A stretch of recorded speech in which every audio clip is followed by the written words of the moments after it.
ममता बनर्जी कुल एक दिन की सीएम बच गई हैं और एक दिन की बची सीएम आखिरी फैसला अपना क्या लेती है, जिससे समझ में आता है कि ममता की क्षमता आज भी जो है कायम है। आते हैं उस पे कि सीएम रहते ममता ने आखिरी कौन सा कदम उठा लिया, लेकिन उससे पहले तस्वीर जो निकल के आ रही है बंगाल हिंसा का, वो तस्वीर देखिए।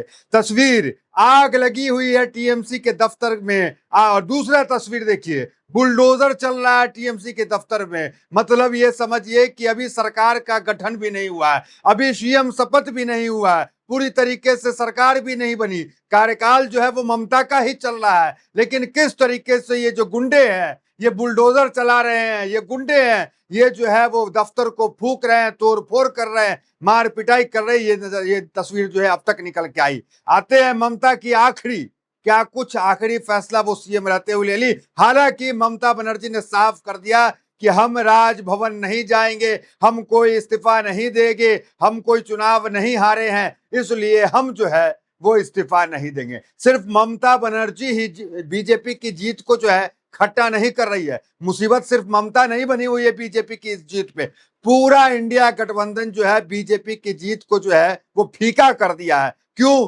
क्योंकि राहुल गांधी, सोनिया गांधी, अखिलेश यादव, तेजस्वी यादव सब जो है कलकत्ता पहुंच रहे हैं। ये बातें खुद जो है प्रेस कॉन्फ्रेंस करते हुए ममता बनर्जी ने कहा कि सब बारी बारी आना चाह रहे हैं। मैंने बोला है कि रुक जाइए, अखिलेश तो आज ही आना चाह रहे थे। तो ये हाल है। कुल मिलाकर ममता ने साफ कर दिया कि वो इंडिया गठबंधन के साथ रहेंगे। अब खबर क्या निकल के आ रही है, 2 दिन क्या कुछ देखने को मिला कि टीएमसी का दफ्तर फूका जा रहा है, तो टीएमसी का ये हो रहा है, टीएमसी का वो आ रहा है। अब खबर जो निकल के आ रही है वो ये निकल के आ रही है कि जो विजय जुलूस है, हालांकि विजय जुलूस पे प्रतिबंध है, लेकिन विजय जुलूस के अंदर बीजेपी के नेताओं की हत्या हुई है। अब आरोप इसका जो है टीएमसी पे लग रहा है कि टीएमसी ने हत्या कराई है। तो ये खबर भी अभी निकल के आ रही है। हेडलाइंस देख सकते हैं, बंगाल में नहीं रुक रहा रक्त चरित्र, बीजेपी के विजय जुलूस पर हमला, एक कार्यकर्ता की मौत, टीएमसी पर आरोप। तो टीएमसी पे बड़ा आरोप लग रहा है कि एक कार्यकर्ता की जो है उनकी मौत हो गई है बीजेपी की।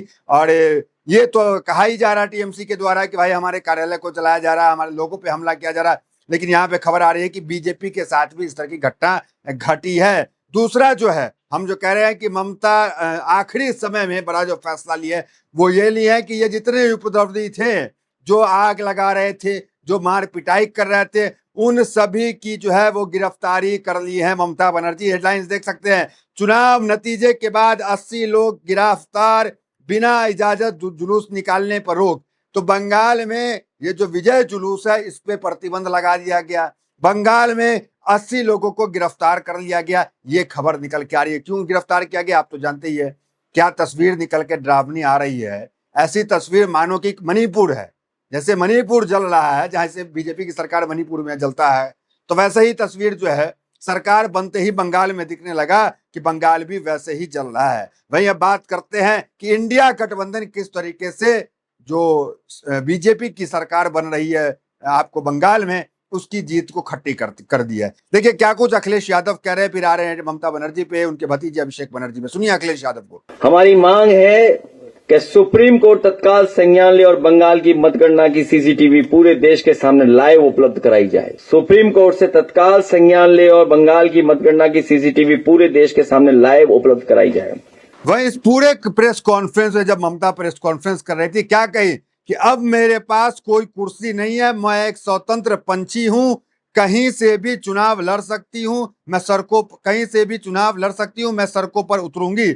आप लोगों के लिए एक जरूरी मैसेज है। कई लोग ऐसे हैं जो मुझसे पूछते हैं कि स्टॉक मार्केट में इन्वेस्ट करना कैसे शुरू करें। ऐसे में मैं आपको मार्केट वॉल्व से इंट्रोड्यूस करवा रहा हूं, एक शानदार ट्रेडिंग प्लेटफॉर्म। मार्केट वॉल्व एक SEBI registered stock broker app है, जहां से आप ट्रेडिंग की शुरुआत कर सकते हैं सिर्फ ₹99 के लाइफ टाइम फी से। और यहाँ कोई ईयरली मेंटेनेंस चार्जेस या हिडन चार्जेस नहीं है। चलिए मैं आपको दिखाता हूं कि आप इसे कैसे आसानी से यूज कर सकते हैं। मैंने यहाँ मार्केट वॉल्व का ऐप ओपन कर लिया और पिन डालकर लॉगिन कर लिया। इधर इनका जो फॉलो ट्रेंड फ्यूचर्स है इसमें आपको रियल टाइम में वो ट्रेंड्स दिखते हैं जो सबसे मूविंग और प्रॉफिटेबल ट्रेंड्स होते हैं। ये देखिए, मैंने बस फॉलो ट्रेंड पर क्लिक किया, इंस्ट्रूमेंट चार्ट और ट्रेड डिटेल्स चेक किया, ट्रेड को प्लेस किया और बस मेरा ट्रेड शुरू हो गया। यहाँ बैठकर आप अपने ट्रेड लाइव मॉनिटर भी कर सकते हैं। और ये ऐप की एक और खासियत है, आप यहाँ बहुत छोटे से अमाउंट को इन्वेस्ट करके ट्रेड कर सकते हैं। इस ऐप में एक इनबिल्ट फ्यूचर्स भी है स्टॉप लॉस का,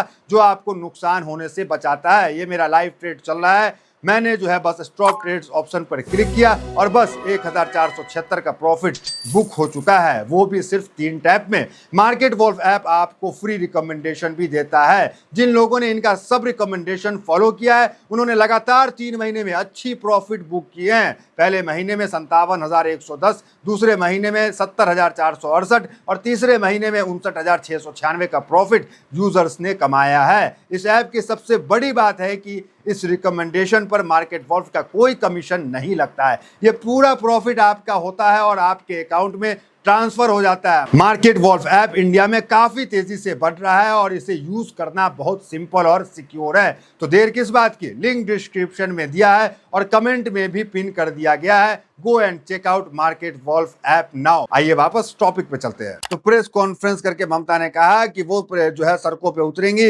इंडिया गठबंधन के साथ है। कुल मिलाकर इशारा दिल्ली की सत्ता को चैलेंज करना है। वही राहुल गांधी पूर्ण समर्थन जो है ममता बनर्जी को दे रहे हैं और कह रहे हैं कि ये जो है घूसपैठियों, जो सांसद बैठे हुए हैं वो घूसपैठी सांसद है, ये बातें कह रहे हैं। और कांग्रेस के अपने कार्यकर्ता को भी समझा रहे हैं कि टीएमसी की हार का जश्न न मनाया जाए। क्या कह रहे हैं राहुल गांधी, जरा देखिए। कांग्रेस के कुछ लोग और अन्य लोग टीएमसी की हार पर खुशी मना रहे हैं। उन्हें यह बात स्पष्ट रूप से समझनी चाहिए कि असम और बंगाल के जनादेश की चोरी भारतीय लोकतंत्र को नष्ट करने के लिए बीजेपी की ओर से चलाए जा रहे अभियान में एक बड़ा कदम है। यह किसी एक पार्टी या दूसरी पार्टी का मामला नहीं है, यह पूरे भारत का मामला है। तो राहुल गांधी जो है इस वक्त पूरी तरीके से ममता बनर्जी के साथ खड़े दिख रहे हैं। अखिलेश यादव ममता बनर्जी के साथ, ये लोग धूर विरोधी है, चुनाव लड़े हैं। इंडिया गठबंधन टूट गया था, लेकिन एक हार ने, बंगाल के एक झटके ने इंडिया गठबंधन को मजबूत कर दिया। और इंडिया गठबंधन का मजबूत होना, समझिए कि अल्पमत में जो पड़ी है बीजेपी एनडीए, उसका डोल जाना है। क्या है, क्या बैसाखी है, नीतीश और नायडू, 2 बैसाखी को जिस दिन तोड़ लिए, समझिए मोदी शाह जो है वो गद्दी से चले जाएंगे। तो आपको हमने तेजस्वी यादव को सुनवाया, अब क्या कुछ कह रहे हैं अभिषेक बनर्जी जो ममता के भतीजे हैं, जरा उनको सुनिए। अगर जनादेश है तो भाई आपने देखा ना, काउंटिंग सेंटर से तृणमूल के लोगों को भगाया गया मार के। वो सारे सीसीटीवी फुटेजेस रिलीज करे। भाई इलेक्शन कमीशन कुछ भी करते हैं तो आप लोगों को मीडिया में दे देते हैं रिएक्शन व्हाट्सएप ग्रुप में, तो सीसीटीवी फुटेजेस रिलीज कर दे कि काउंटिंग सेंटर में नहीं हुआ है, हम मान लेंगे जनादेश है। मेरा चैलेंज है कि सीसीटीवी फुटेज काउंटिंग सेंटर का मैं 100 ऐसे देता हूं आपको एसी, इलेक्शन कमीशन 10 रिलीज कर देता है। काउंटिंग सेंटर का पूरा दिन का सीसीटीवी फुटेज, खास करके 12 बजे के बाद से 6 बजे तक का 6 घंटा रिलीज कर दे। मैं आपको कंप्लेंट का कॉपी देता हूं जहां पे 17C में जो ईवीएम रिकॉर्ड हुआ था और जो काउंटिंग टेबल पे जो ईवीएम आया, दोनों गलत अलग मशीन है, सीरियल नंबर मैच ही नहीं कर रहे। मैं देता हूं आपको, चिट्ठी भेजता हूं मीडिया ग्रुप में अभी। और ये आज मैं नहीं दे रहा हूं, कल हमारे काउंटिंग एजेंसी आरओ को दिया है, जहां पे मान लीजिए वोटिंग मशीन्स जो पूरा दिन आप ये कैमरा पर यूज कर रहे हो, बूम यूज कर रहे हो, भाई इसको आपको चार्ज तो करना पड़ता है। 12 घंटा मशीन यूज हुआ है, जिसका चार्ज खत्म हुआ 50%, 55%, 59%, 60%, 90% मशीन्स वेर 92%, 93%, 95% चार्ज। ये कैसे संभव है? तो जनादेश है तो आप ये सार्वजनिक कर दीजिए, हम मान लेंगे जनादेश है। और जनादेश चाहे तृणमूल को 80 सीट मिले, 8 सीट मिले, 100 मिले, 150 मिले या 2 मिले, भाई हम वो सर झुका के लोग जो आदेश देंगे हम वो मानेंगे। और लोकतंत्र का यही खासियत है। लेकिन जिस तरीके से आपने माहौल बना के लोगों को वोटर लिस्ट से बाहर करके जोर जबरदस्ती, कभी ईडी, कभी सीबीआई, कभी एनआईए से जिनको नोटिस दिया, और ऐसे भी लोग हैं जो काउंटिंग एजेंट्स थे कल, उनको भी नोटिस दिया ताकि वो काउंटिंग में नहीं जा पाए। खाली आप चुनाव आयोग को बोलो कि भाई मैं 100 नाम देता हूं, आप 12 से लेके 6 बजे तक का सीसीटीवी फुटेज रिलीज कर दो। सीसीटीवी तो था ही, मैं गलत प्रूव हो जाऊंगा। आपके सामने आके माफी मांग लूंगा। प्रेस कॉन्फ्रेंस में ममता ने क्या कुछ अहम बातें कही, क्या कुछ टिप्पणी की, वो बताएंगे। उससे पहले जरा कानूनी पहलू पे जाते हैं कि क्या बंगाल के अंदर बीजेपी वाकई में सरकार बना लेगी क्या, क्योंकि ममता तो कह रही है कि हम इस्तीफा देंगे नहीं।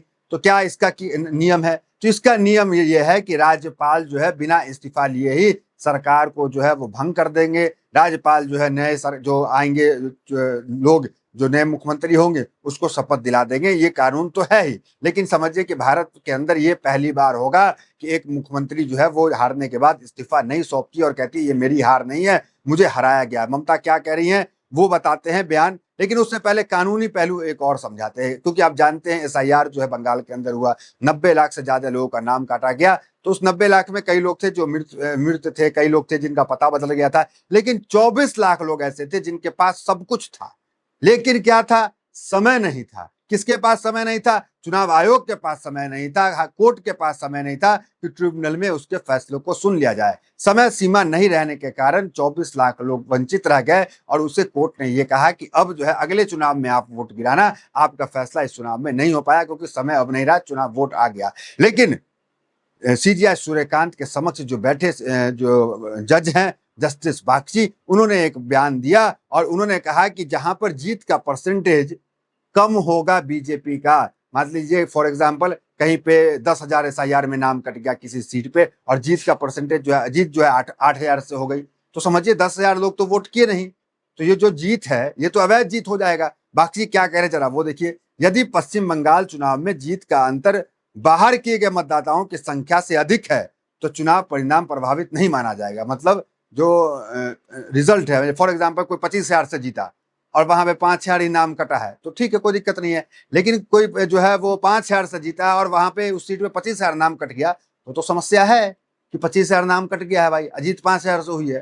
तो वही बागची कह रहे, आगे कह रहे मान लीजिए जीत का अंतर 2% है और 15% मतदाता वोट नहीं डाल सके तो यह चिंता का विषय है और इस पर विचार जरूरी है। यह मत समझिए कि बाहर किए गए मतदाताओं का सवाल हमारे दिमाग में नहीं है। तो अब सवाल उठता है कि क्या जज बागची, क्या सुप्रीम कोर्ट उन सीटों पे जहां पे मार्जिन बीजेपी का कम रहा, खासकर जो मुस्लिम डोमिनेटेड क्षेत्र है, 100 से ज्यादा, ममता भी कह रही है कि 100 सीटों पे जो है लूट मचाई गई है, तो क्या वहां पे जो है दोबारा वोटिंग होगा? क्या ये हिम्मत जो है कोर्ट दिखा पाएगा इस तरह के फैसले सुना दे? तो सवाल तो बनता है, वाजिब है। मार्केट वॉल्व ऐप के 2 मिलियन से ज्यादा डाउनलोड ऑलरेडी हो चुके हैं और ये ऐप iOS और एंड्रॉइड दोनों पे अवेलेबल है। तो इस ऐप के साथ अपनी ट्रेडिंग की जर्नी शुरू कीजिए। लिंक मैंने डिस्क्रिप्शन और पिन कमेंट में डाल दिया है, बस क्लिक करके डाउनलोड करिए और अपनी ट्रेडिंग की जर्नी की शुरुआत कीजिए। तो फिलहाल इस खबर में इतना ही, मिलते हैं अगले वीडियोस में। बने रहिए मेरे साथ, बहुत बहुत धन्यवाद।